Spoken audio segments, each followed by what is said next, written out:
भोलेनाथ जी फेरा में पड़ गई रहनी है। काशी भैया पार्वती सरा देवता लोग के जनानी वृंदावन में भगवान कृष्ण जब रास रचावत रहे या जनानी लोग के सर्टिफिकेट बनल जाए खातिर मरद केहू ना। अब रोज रोज मैया पार्वती रास लीला देखे जास। एक दिन शंकर जी देखे रोज रोज हम देखा तारे तू कहाँ जाता रू ऐसे भाई एक बजे बढ़ जा आए है शंकर जी मैया पार्वती से पूछा का कि देखो तानी रोज रोज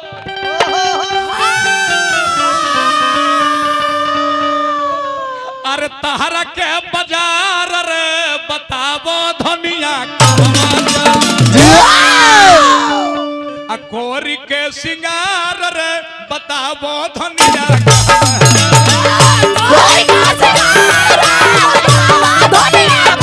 कोरी के सिंगार हो बताबो धनिया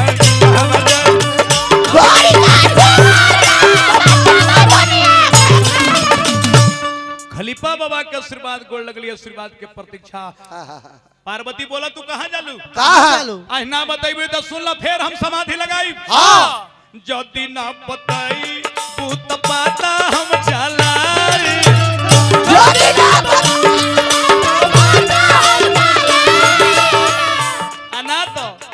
ना तो हम तहारा के पाछे पाछे जाई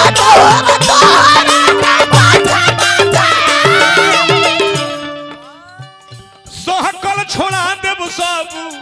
सहकल छोड़ा देबू सबू दिनमा के तोहार हो बताबो गोरिया अरे कोरी के सिंगार हो बताबो धनिया कोरी के सिंगार हो बताबो धनिया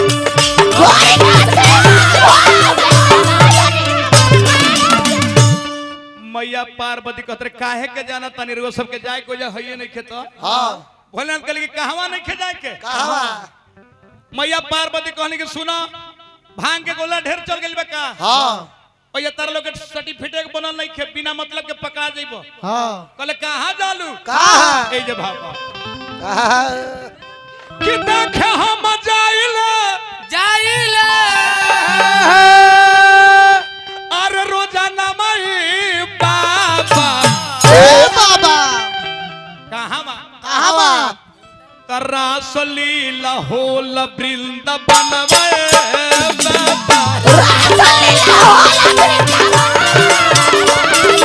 रासलीला होल वृंदावन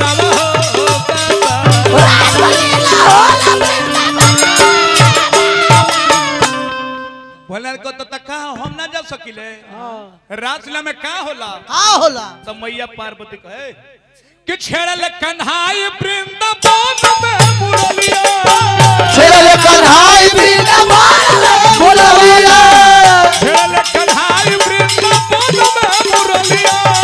छेड़ल कन्हाई वृंदावन ओतने ना औरी का संगम में नाचल सखिया सहेलिया नाचल सखिया सहेलिया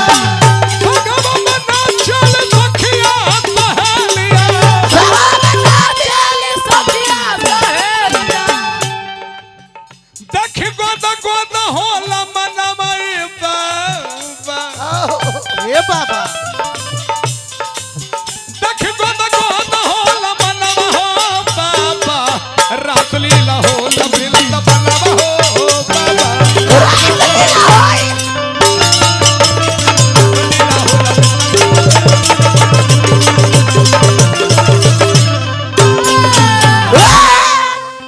भोलेनाथ करे तो हम हूँ चलेगा यार रासलीला में हम हूँ जाएगा आना तो सुना हम समाधि लगा देंगे आज पार्वती हमार बात के सुना हम चलम रासलीला में कल बाबा हो कोई जा मर्दाना के लावे नहीं खे कल का एक काम करी तो डुप्लीकेट जनानी बन जाए अब रासलीला देखे खातिर भोलेनाथ देखी डुप्लीकेट जनानी बनत नहीं। हाँ लुगा पहन लेनी, ब्लाउज पहन लेनी, हाँ गहना गुड़िया लटका लेनी, हाँ आ घूंघट तान के चलत आदि धबर धबर धबर धबर मरद मेहरारू चाल से चिन्हा जले सरौआ के ले आ गेल। देखिए गो क्वेश्चन कैसा कि यार भोले बाबा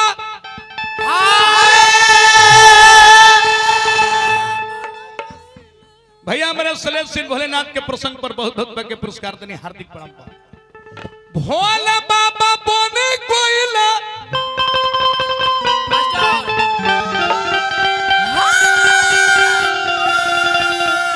आर जनानावा आही रे दैवा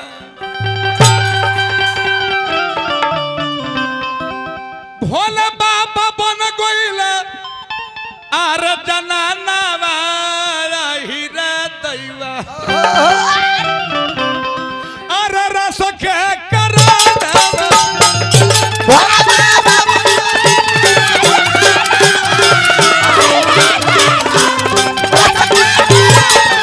भोले बाबा बन गइला जनानावा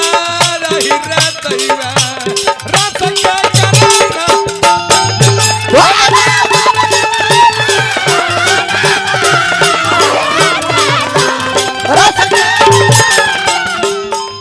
डुप्लीकेट जनानी भोलेनाथ बननी।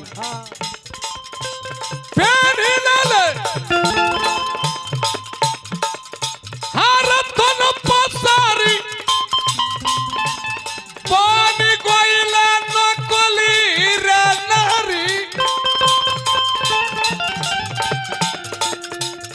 तन पास जाई के आर गहनावा रही रे दैवा। बहुत बहुत के पुरस्कार हमारे भैया कनुज भाई हैं, हार्दिक हार्दिक प्रणाम करते हैं। तन पास जाई के गहनावा रही हो दैवा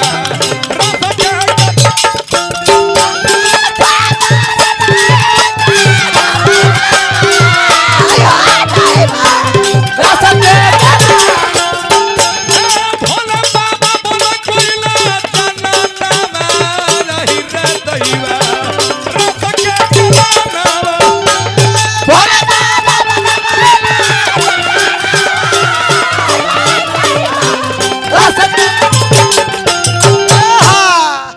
और मैया पार्वती के संग चलत तनी रासलीला में आ तखनिया नारद जी आवत रही नारायण नारायण नारायण अब भोलेनाथ घूगतन ले बने मैया पार्वती के भोला जी भोला जी टिटियाई से भेंट हो गई पकड़ा मत दई हकले हैं। अब उघार माथा घूंघट कराता नहीं तो पीठ उघार हो जाता। हाँ पीठ तो पता नहीं तो घूंघट उघार हो जाता। हाँ नारद जी कहतन कि अरे नारी नथुनी वाली ई के ह पार्वती क्या हो ई चकैठ मेहरारू एक जगह लुगरी पहने के सहुरे नहीं के हई क्या है अरे नारी नथुनी वाली आयन मोन देख के ला डाली नारी नथुनी वाली आयन मोन देख के ला डाली नारी नथुनी वाली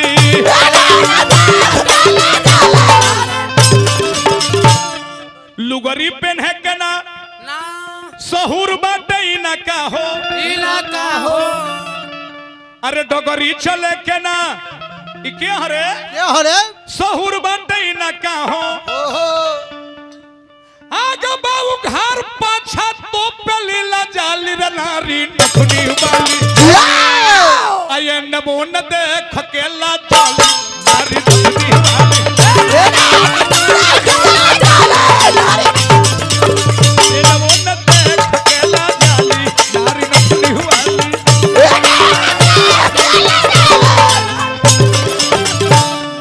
और मैया पार्वती बहाना करत तारी कि हमर पड़ोसिन के जनाना हियो हाँ आई नया नया गौने आइल बिया एकरा लुगरी पहने के लूरे नहीं खे हाँ आ माना कहनी कि ते मत जो रासलीला में बाकी मानत नहीं खे कैसे कहली कैसे कि तो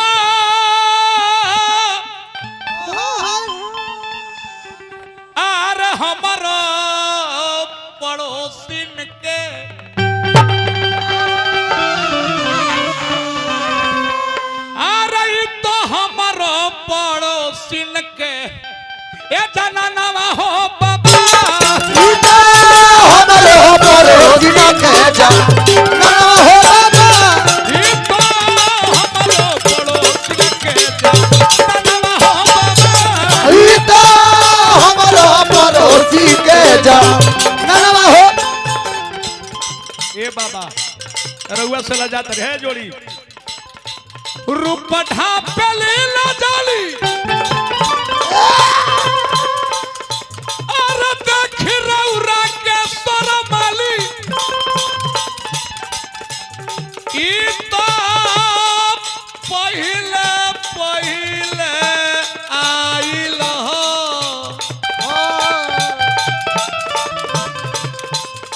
ई तो पहिले पहिले आइल हो का बाबा हो बाबा आई तो पहिले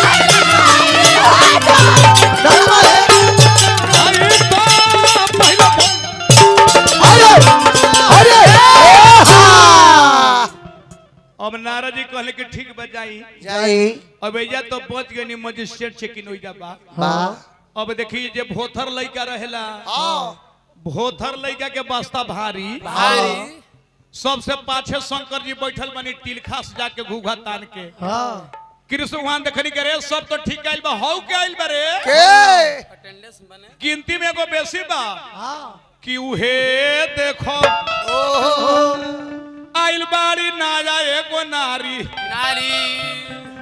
अब हुद का मारत तनी पार्वती के जैसे घसक असकी नहीं जैसे पकड़ा जाइबा हटी हटी जैसे हटी भगवान कृष्ण कतर के आज जनी बोली कोई बोले कोई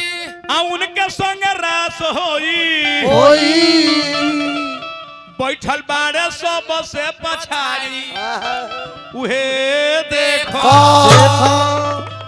अब शंकर भगवान हुदका चलेली मैया पार्वती तो उठ के घूघा तार के चल देली हां भाग गेल जाके कृष्ण भगवान कलइए ध लेली कहां जाइबो कहां कि अरे धोली हले कलइया कन्हैया भोलेनाथ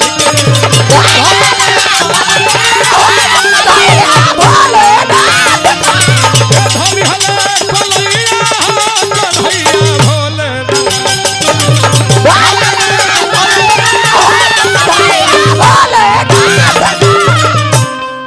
आ कलाई धर के लगली नचावे शंकर भगवान धोके हाथ नचावे लगले भोला के गिरधारी जी गिरधारी नाचत नाचत मस्त हो गइले हो गइले जब शिव शंकर त्रिपुरारी जी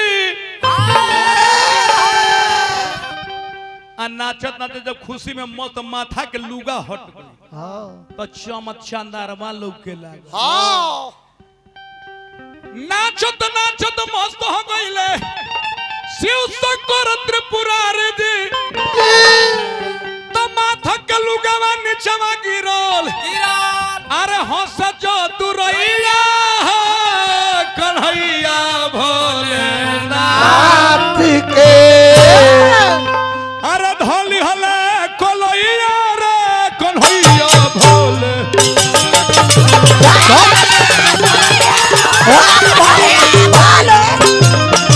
धोली हले कलैया रे कन्हैया भोलेनाथ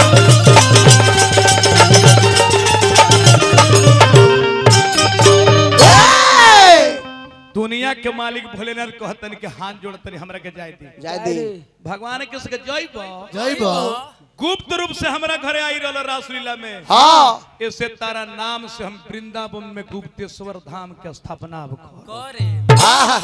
ये जो स्थापना दिवस में होता आ ओई जो भगवान कृष्ण भोलेनाथ के गुप्तेश्वर धाम के गुप्त रूप से गईनी रासलीला में से गुप्तेश्वर धाम की स्थापना भगवान कृष्ण कईनी बोलिए भगवान भोलेनाथ की जय